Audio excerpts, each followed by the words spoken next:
Welcome to our channel. Today we how to transfer investments with Wealthfront, complete guide step by step clearly.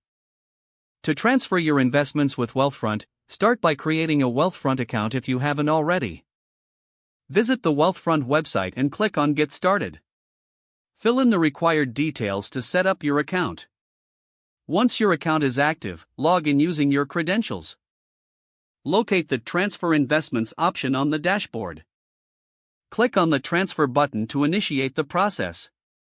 Select the type of account you wish to transfer from, such as an IRA or taxable account.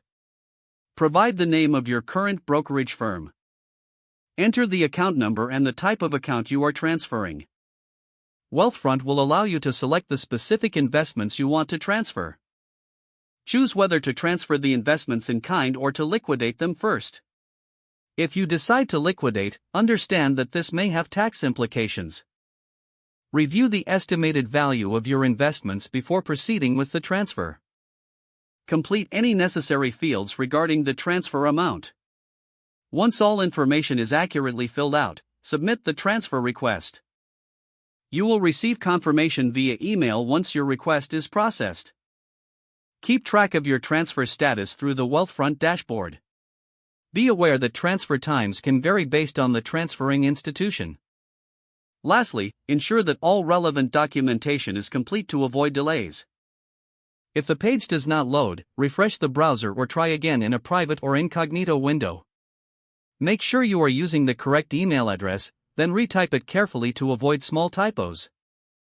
If your password is not accepted, use the reset option and create a new strong password you can remember.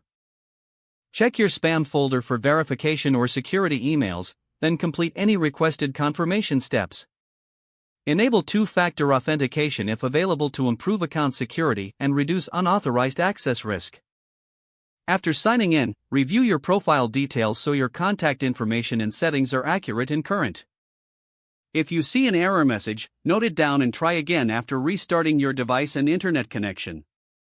Log out when you finish, especially on shared devices, to keep your account and payment information secure.